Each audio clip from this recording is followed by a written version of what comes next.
Hello, welcome to White Davy Gardening and Worm Farm Q&A Live.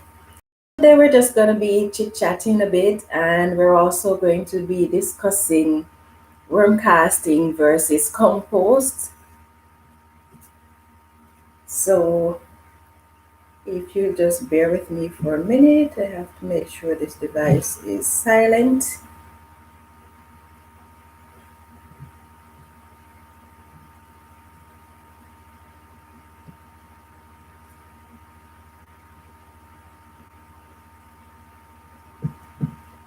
Okay, done. Right, so how have things been with you guys since our last discussion, which was on Monday? I've been doing pretty good since then, getting more and more excited for the upcoming spring.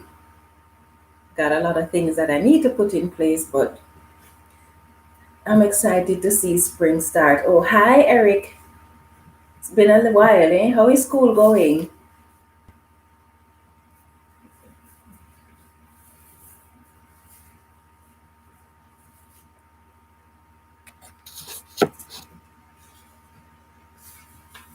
Okay, so how many of you on the live actually have a worm farm?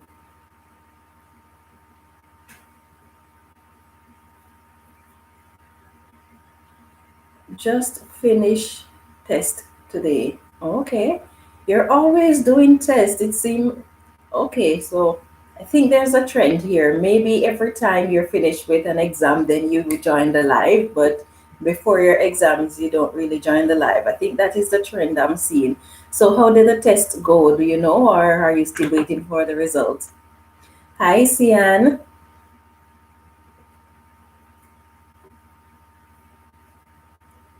Oh, you do test every week. Whoa, that's pretty intense, eh? Yes. But you're a boy, bright boy, so I know you can manage.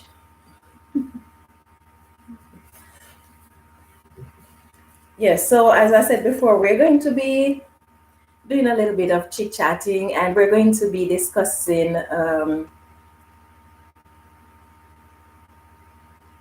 100 in spelling and 90 in vocab and 80 in vocabulary.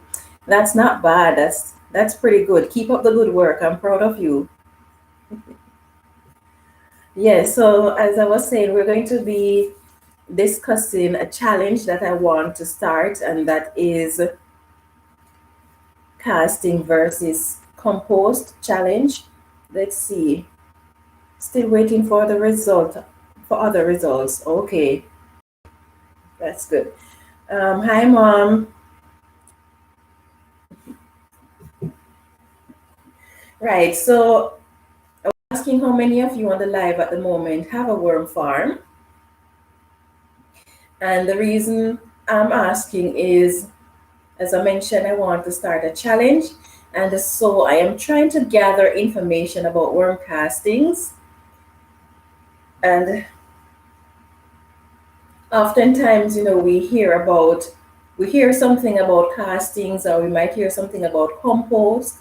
And some of us may have experience dealing with castings or with compost, but hearing something and proving it for ourselves is different.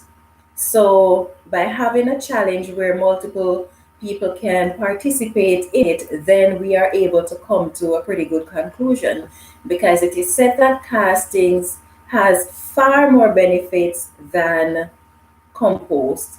And we would like to know just how true it is. For example, it is said that castings have up to 20 times more nutrients than castings. It is said that than compost, sorry, and it is said that it is able to hold 5 times more moisture than compost. So we want to know if all of these things is true, which is why we are going to be doing this challenge. So those of you who have a worm farm, and if you don't have a worm farm but you have areas or what you call it, garden centers that actually sell worm poop, or worm castings, then you are able to get the castings. And if you so desire, you can participate in the challenge. So let's see. Hi, Melanie. How are you? Oh, hi, Han White. Oh, you look beautiful. Thank you. Thank you. Yes, I agree with you. Melanie is doing a good job. Yes, so right. So yeah, we would like to see how many people would like to participate in the challenge. Now there are a few guidelines to the challenge that it would be good if each participant is able to follow. And so later on I'm going to be sharing those guidelines with you.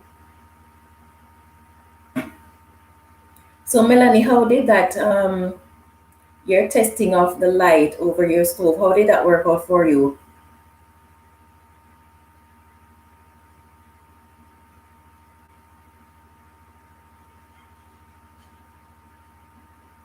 Okay, so have any of you who are familiar with using worm castings, have any of you ever compared castings and compost to see what difference can be observed with your plants?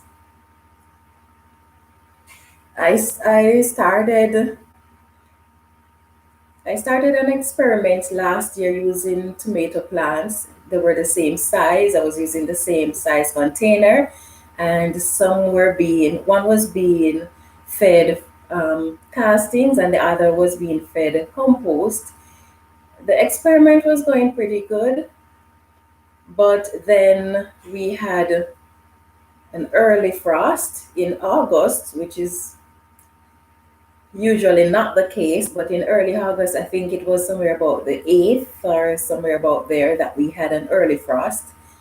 And between that and our short growing season, I wasn't able to complete the experiment. So, yes, I got no further with that. But this time around, I'd like to make it a challenge. That way, I can get more people involved and then we can have a better conclusion.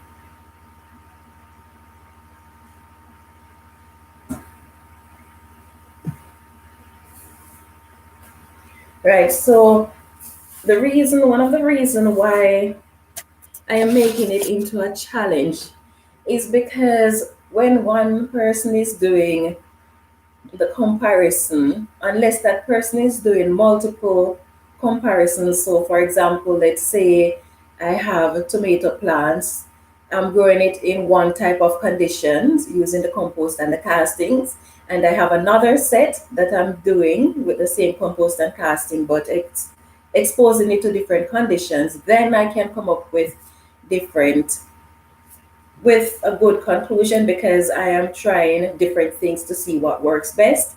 When there are a lot of people participating in there are people who are going to be living in cooler environments, some are going to be living in warmer environments, some might be growing their stuff indoors, some might be growing it outdoors. But then all of these factors are going to affect the final outcome. So having a lot of people participating in it is what I'm looking forward to so I can get a good conclusion. Now, here is what the challenge involves if you're interested in taking part. So,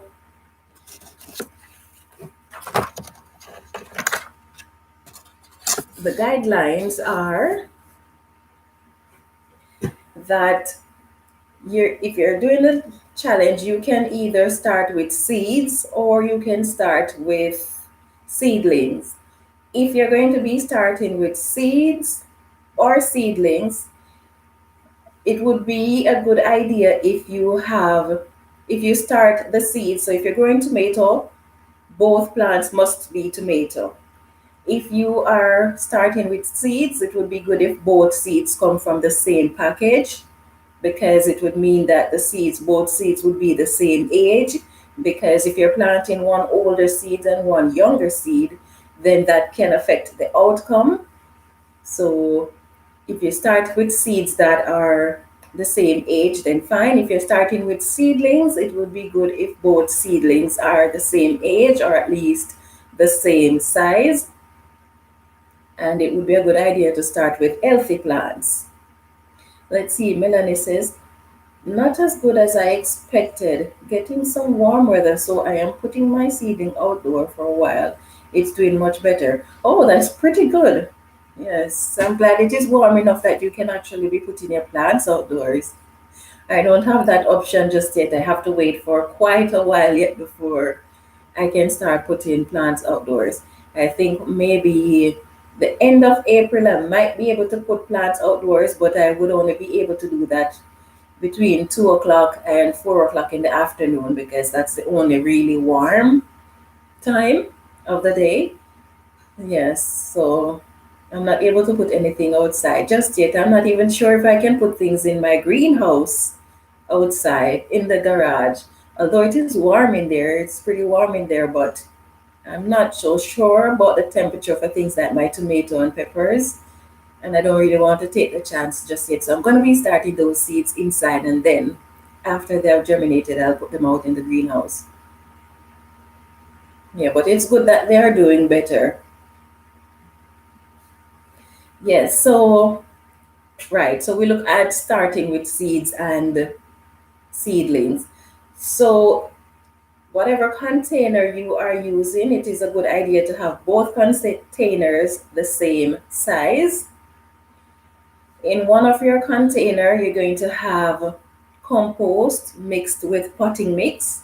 And in the other container, you're going to have castings mixed with potting mix. Auntie, I'm going to have some lunch, okay? Okay, good. Enjoy your lunch, Eric. We're getting some real nice weather here in Niagara Falls. That is excellent. We had some pretty nice weather last week. It has been warming up quite a bit, but it is a fake spring. So it started to get cold yesterday. I think we were back at minus 18. So it started to get cold starting yesterday. So we'll see. It's supposed to warm up a bit again. Oh, hi, Russell. We missed you on Monday. You're very busy. I know this time of year can be pretty busy, especially if you run a worm farm. But we did miss you. So yes, it is going to warm up a bit more again, but it's still going to get cold. So we can't really hold our hopes up yet.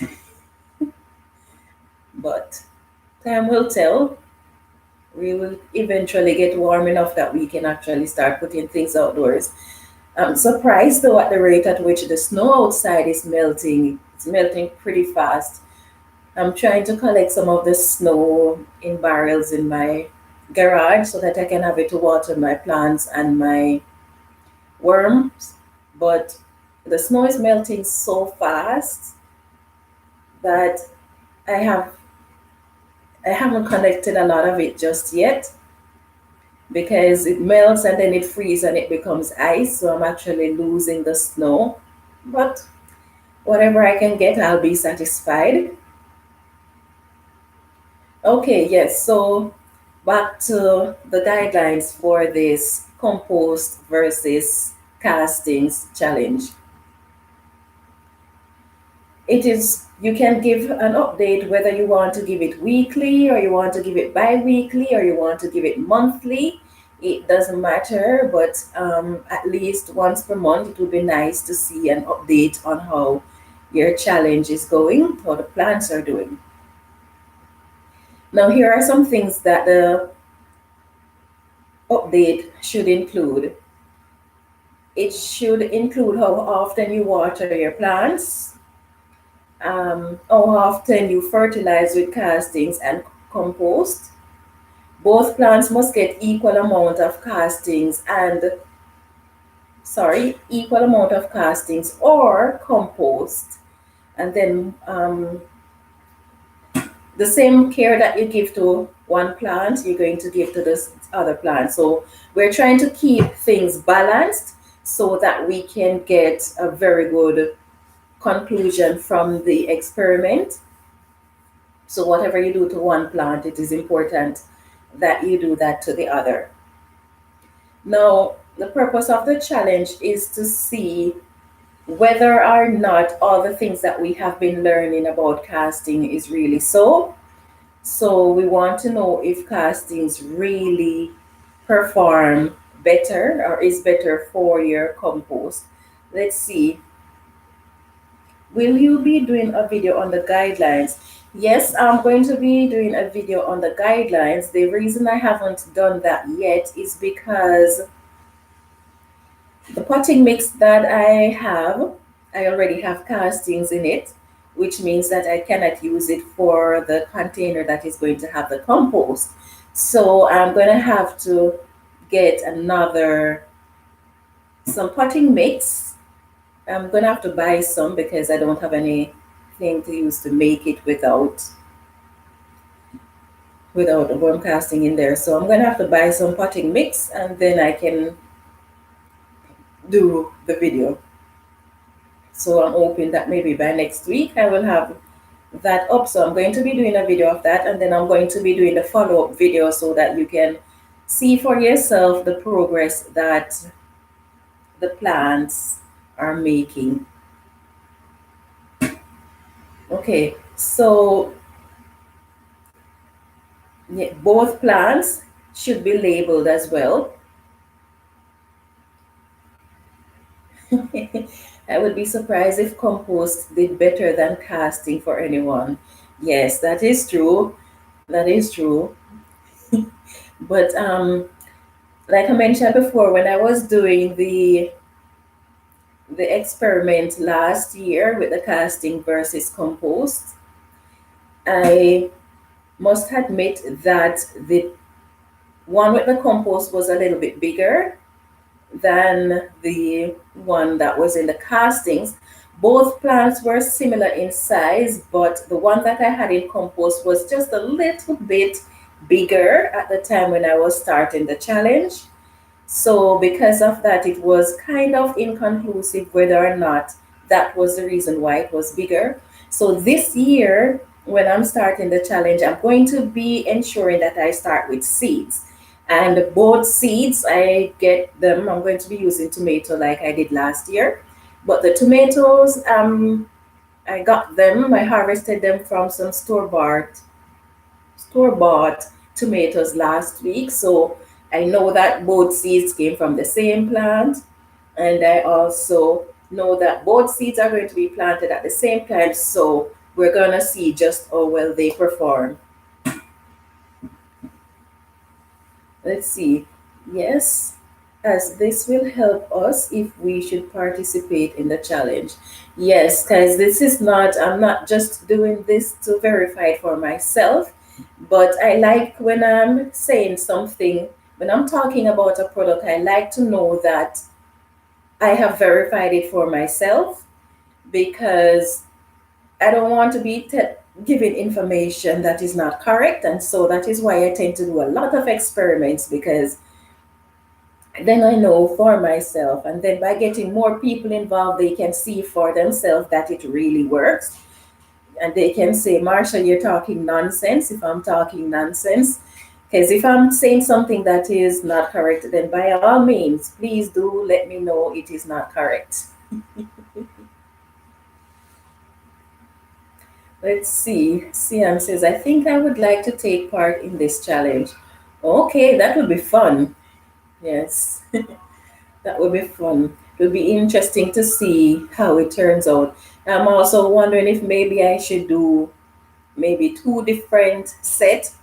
So maybe try growing one indoors and one set outdoors. Or, I don't know, expose them to different environments just to see how they perform. But yeah, at least I know I'll be doing one.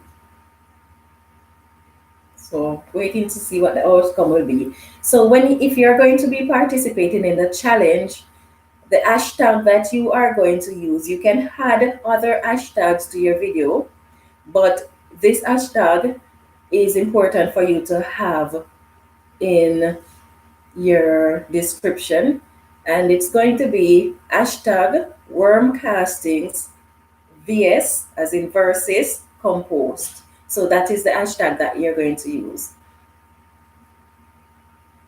Yes, so some of you might choose to grow your plants for the challenge indoors. Some of you might choose to grow it outdoors.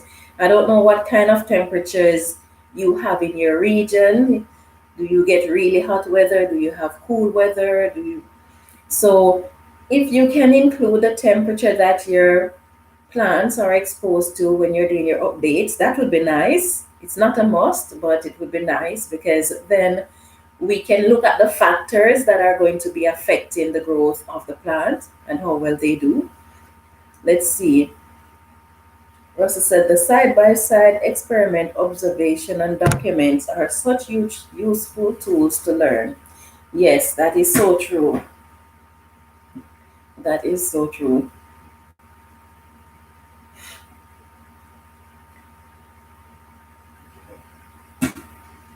Now, one of the things that I'd like you to look out for, you don't necessarily have to document it, but if you want to, then that would be great because it would help with the conclusion that we're going to be drawing. It is said that castings help to prevent pests or control some pests or these plant diseases, whereas compost doesn't necessarily do that. So if you're participating in the challenge and you notice your plants, pay attention to whether or not the plants that are fed compost, if they have more pests, if any, more than those growing castings and things like that. So let's see. Melanie says, got a big surprise from my strawberries. There was a lot of under germinated seeds that are just starting. Yay, that's good. Right, so you didn't have to lose everything then. That is excellent. I'm very happy for you.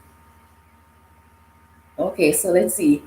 And White, okay, and White put up what the hashtag should be. So she has hashtag worm castings versus compost. Yes, so that is what it should be. Thanks, Han White. Melanie says, if I have access to worm casting, I would definitely do the challenge. I could send you some if you want, but then you're gonna have to look in the description below my videos for my email address, and then you can send me your address and I can send you some castings if you want. I would send you maybe 2 gallon because I think that should be able to tie you over for the growing season of the challenge. So yeah, send me your email and I'll send you some castings.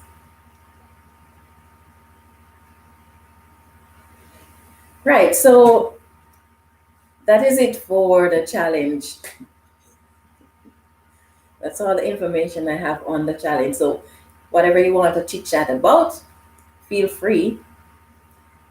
I'm going to be pretty busy this evening because today is the 12th, and that means I can actually start planting my tomatoes and my peppers and some other things indoors. So this afternoon, right after the live, I'm going to be getting those started. I'm sifting out my potting mix that I sterilize, making sure that there isn't any large particles in there. So I'm going to be starting some of my tomatoes and peppers today. I was looking at my Scotch bonnet pepper and I noticed that of the 5 of them that I have, 3 of them are starting to grow tiny branches, so I am pretty happy about that. I was wondering why it was taking so long, but yes, that they're finally starting to grow branches. Let's see. Sounds great. Never used it before. Oh, okay. Yeah. Right. So my peppers are growing and I'm going to be starting the tomatoes and some more peppers. I only have Scotch bonnet peppers growing now, but because the indoor growing season is starting now for peppers and tomatoes, I'm going to be planting all the varieties. The sweet peppers, not sweet peppers, the Scotch bonnet peppers that I have now growing. They were actually just an experiment to see if the seeds were good and if they would grow. But when I saw that they were growing and they were doing pretty well, I didn't want to get rid of them because I have been struggling for years to get my Scotch bonnets to grow or any pepper at all in this region. I've always had problems growing my pepper. So when I saw that they were growing and they were actually doing good, I'm like, nope, I can't get rid of these plants. So I'm pretty happy that I didn't. But I'm going to be planting some more Scotch bonnet, not because I want more Scotch bonnet plants, but I want to see the rate at which it's going to grow compared to these ones that I have started for so long, because these ones, although they are a nice size, I don't think they grew fast enough because I've had them for 3 months and they are no more than 6, 7 inches tall. So, and they're just starting to put out branches. So it would be good to see now that things are warming up, how these peppers, the new ones that I'm going to be planting, if they're going to grow faster than the ones I have.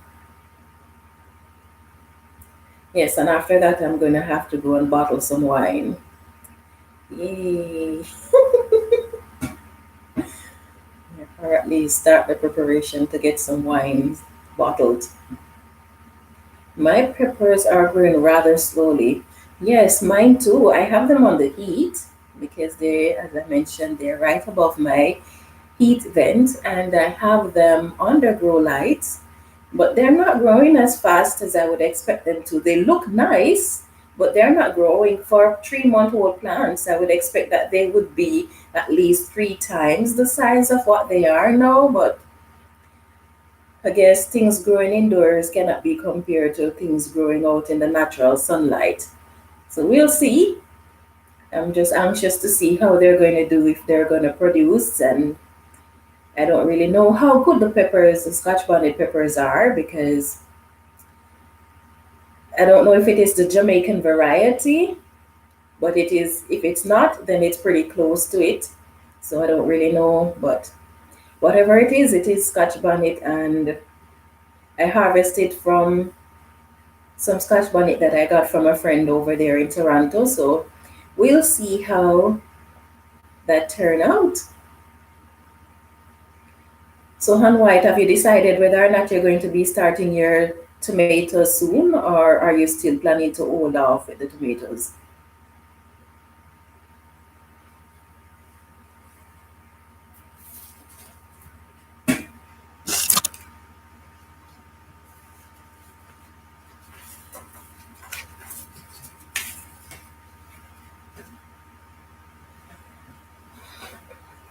You know something? I started.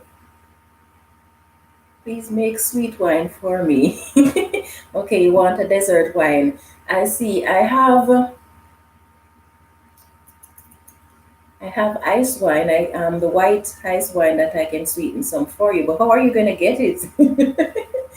Unless you're coming this summer, I don't know how you're gonna get it. Um, I have pineapple wine. I have ginger wine. I have carbonated Sauvignon, if I'm pronouncing that properly, and I have the red ice wine as well. I have mixed berry wine. Oh, last year, well, that wasn't last year, that was 7 years ago. We haven't made any in quite a while. So the berry wine that we had 7 years ago, it just finished a few weeks ago. Oh, that was the best one yet. But yeah, which ones do you want? You want sweet wine, so you'll be going for the desert wine. So we have the mango, which is a combination of fruits, not just mango. Think it is a mango passion. You're holding off and now, okay. Yeah, so we have the mango passion and the pine. We have the ginger wine. I don't really know how the wine is going to be just yet. I haven't sampled it yet. Yeah, so I guess let me know which one you want. We'll put it down for when you get here.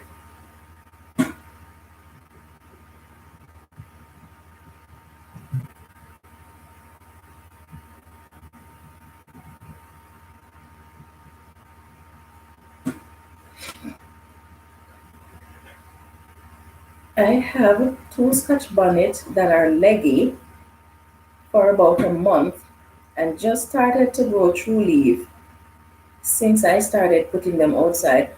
Yeah, I don't know. They tend to grow slowly indoors, but I would think using the grow light that they would grow a little bit faster, but they didn't. Yes, please, sweeten a bottle of each. That's a lot of bottles you're gonna be getting. I don't know if you're gonna be able to carry all of those because I think we have about 12 different wines going at the moment. So I don't know if you're gonna be able to carry that. It's gonna be pretty heavy to carry that back home with you. Okay, so you want the ginger, the mango passion, and the pineapple. Okay, I'm a bit tight with my ginger wine, you know. The first batch that we made a couple years ago, I didn't really get to any. I got maybe half bottle out of the whole batch.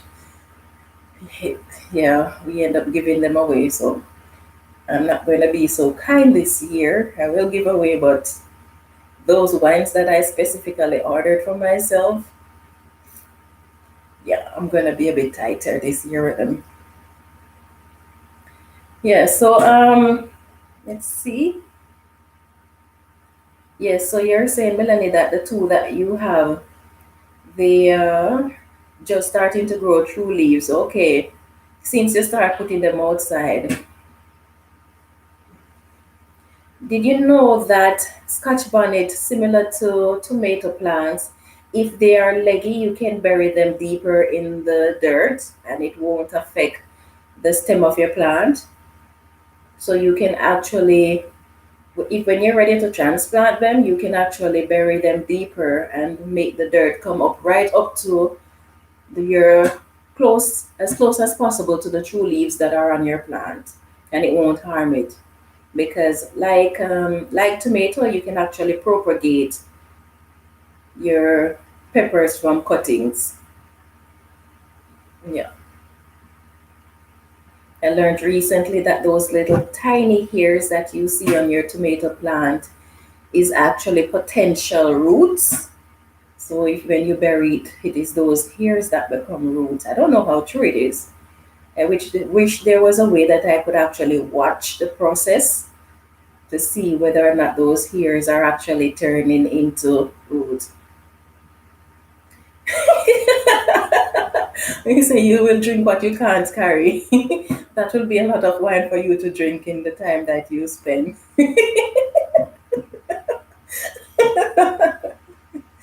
Oh Lord. There you go, relaxing my face muscles again. Oh Lord. Yes. Yeah,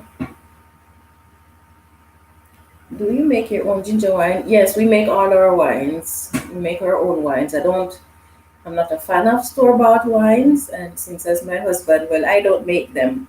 The only wine I've ever made was the pineapple wine this year because my husband was determined, young lady, you need to learn to make wine. If something should happen to me, you're going to have to buy store-bought wine. So you're going to be making this pineapple wine. I will just give you the instructions and you make it. So I got to make the wine for myself for the first time. So I'm pretty excited to drink that one.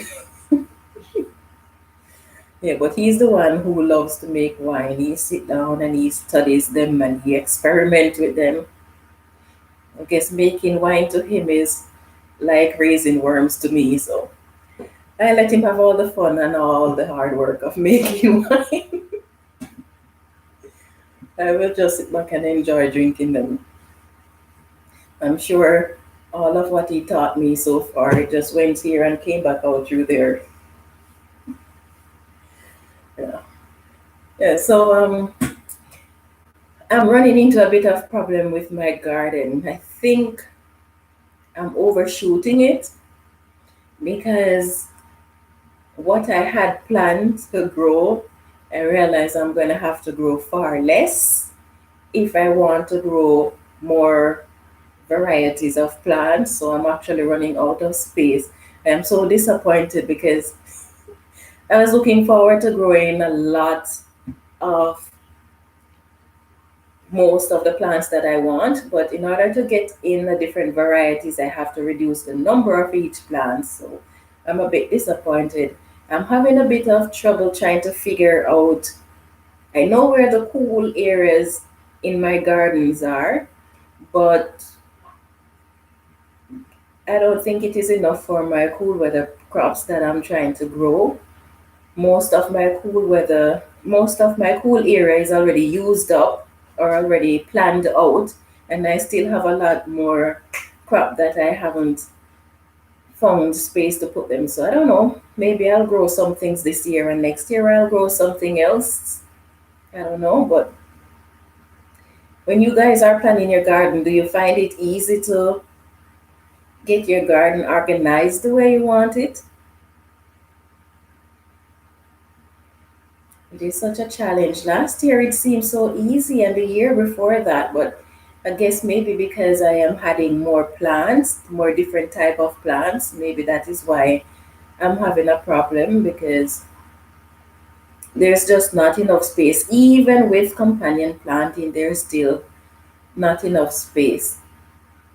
And I don't think I'm going to be allowed to sneak off any more of the property for my garden. Every year I have just been taking a little bit more, a little bit more, a little bit more.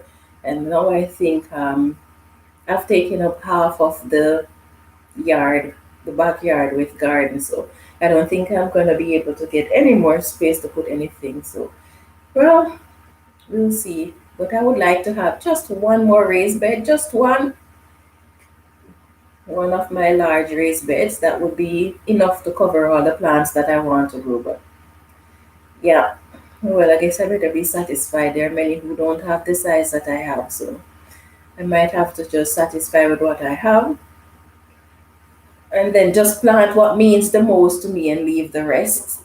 Because I know I have a lot of varieties of tomatoes. There are some that means a lot to me, like my beefsteak and my Roma tomatoes. Those I want quite a few plants, especially for the Roma, because that one I use for cooking.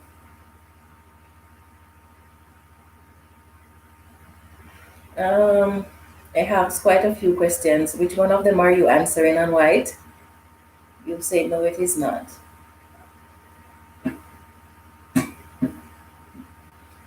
Yeah, so I guess I'm just gonna have to choose what means the most and plant those. It is so easy to get carried away with buying seeds.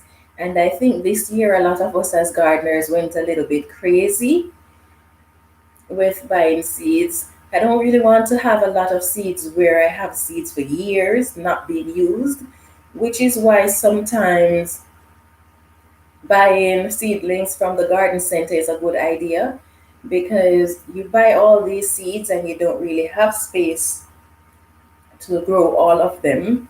And you can have them for a few years and they'll be fine, but you don't really want to buy a lot of everything that you want to grow. For example, if you're growing things like rosemary and lavender, you wouldn't be growing a lot of lavender and a lot of rosemary. When you buy the seeds, however, how many plants are you going to be planting? Are you going to be planting a lot of them? So you end up with seeds that you will have until they pass their expiratory date. So I don't know. It is a challenge. It is such a challenge not to buy. And I thought I bought just what I needed, but I still have more seeds than I actually need. So I'm gonna have to see. I don't know. I don't know if there is anybody close to me that would like some seeds that I can give seeds to, because I don't want to be storing more than I need. Melanie says, having the same problem. I share the yard space so the grandkids will have space to run around, but I think I will cheat and steal some space. Yes, it seems as if we have to do that. We have to do that, but then I don't know how much of my space I can steal, because sometimes my husband likes to have friends or family over, and you have to have space in the backyard to put them. We don't want to be using the front yard because the front yard is not private. And then you have to have space for the kids to play.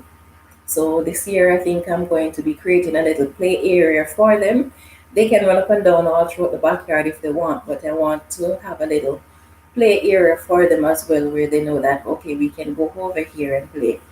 But yeah, I would like to be able to cheat and just get just one more raised bed, and after that, I can stop. I won't try to get any more, but I don't know if I can get away with doing that, but I'm gonna try. Maybe I should build the raised bed first and then fill it with soil. So make sure I have all the soil that I'm going to need and just build the raised bed and fill it. And then when hubby comes out and see it, it is already there. So he won't say, okay, move it. Oh Lord, I don't know. Organizing your garden. Okay, you're not finished yet. Yes, it is.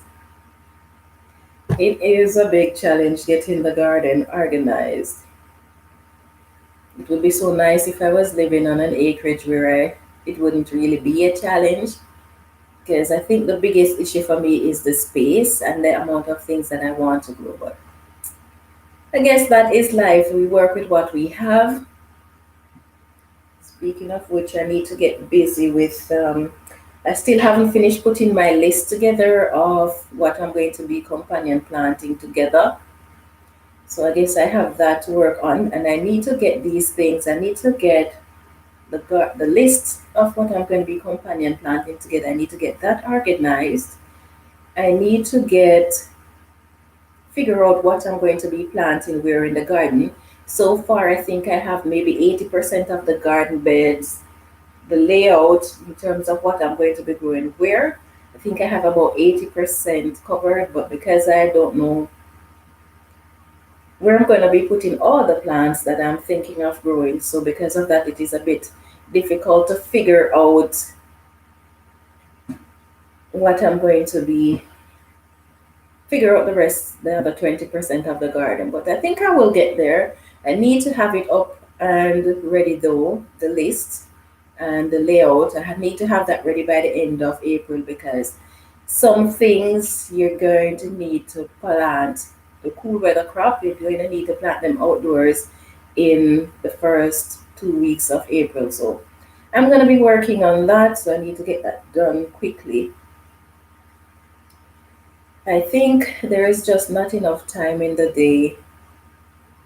Melanie says, I get into canning and make my own vinegar last year and I'm loving it. Really? Yeah, I was looking into making vinegar because I have some apple trees in the yard.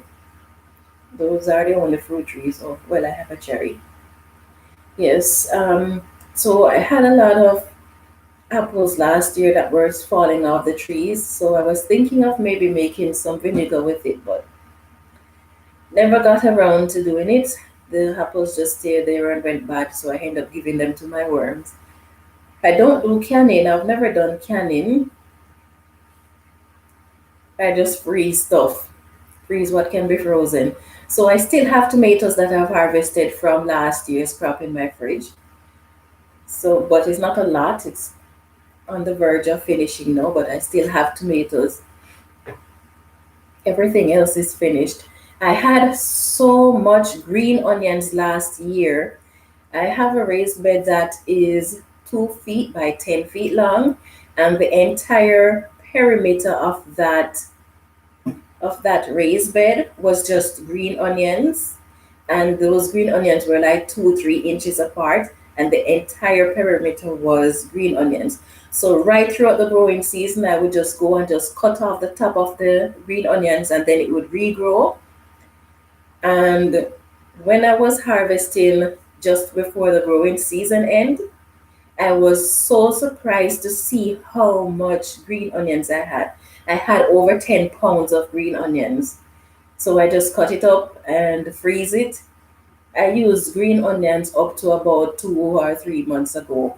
I had green onions. I had scallion as well, but I didn't have as much scallion. I think I had about half of that for scallion. And since as I prefer scallion than green onion, so those get used up pretty quickly. So I can't wait to see what's going to happen. This is the first year that I actually, well, last year was the first year I actually had scallions growing, and I harvested them and plant back the little 1 inch section that I had remaining. So I'm interesting to see what happens to it at the end of the spring, to see whether or not they're going to actually grow if they survive the winter. But I harvested seeds from them, so if they don't grow back, then it's fine. I have lots of seeds. I have far more seeds than I actually need. So, yeah, we'll see what happens with that. I've got a really small garden and it is still difficult.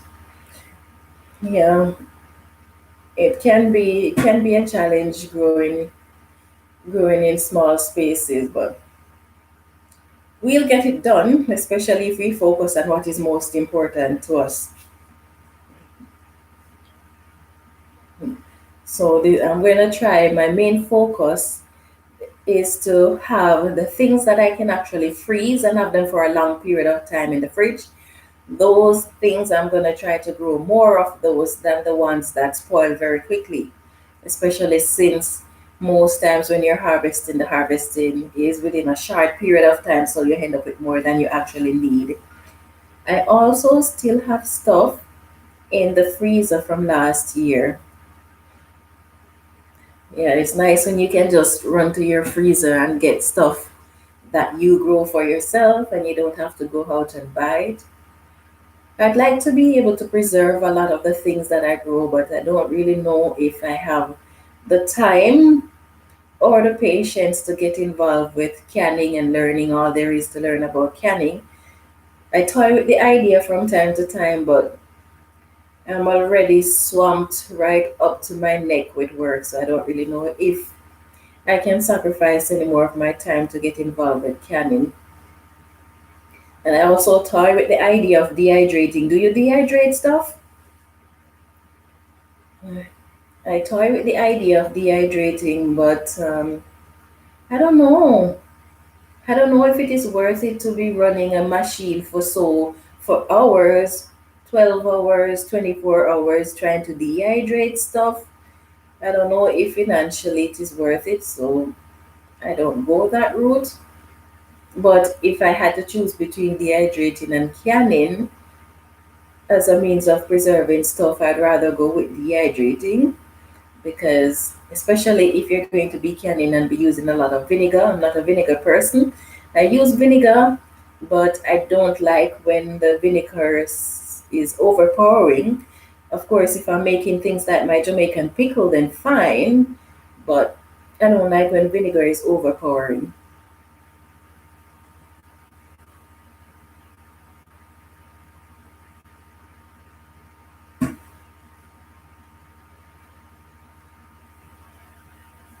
Just a minute there. Let me see if my daughter went back to school. Anna, are you back in school? School hasn't started yet? Make sure you go back.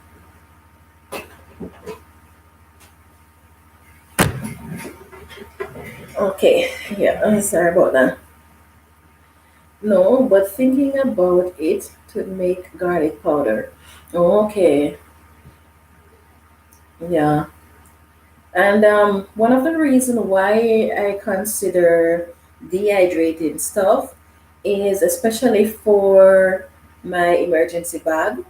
If Because when you dehydrate stuff, it is much lighter than if you have to be canning, because you have the weight of your jars to consider, you have the excess moisture that is going to be there to consider.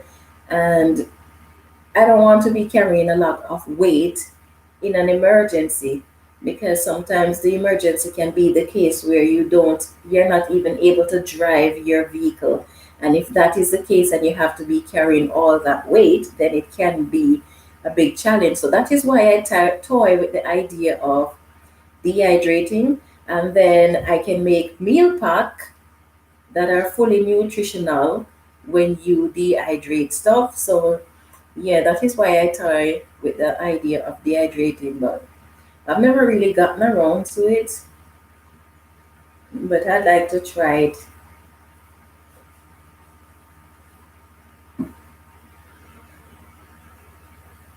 Okay, I think I read that before.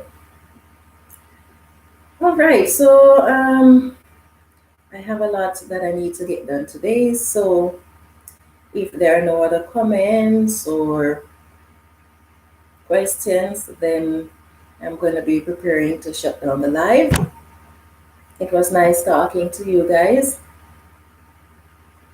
And Melanie, don't forget to email me so that I can get the castings out to you.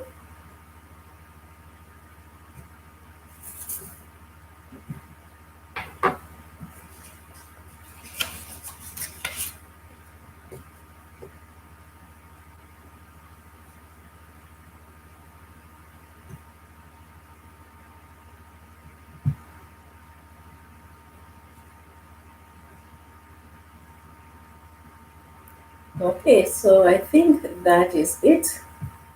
I'm going to say good afternoon to you guys, and I hope you enjoy your weekend.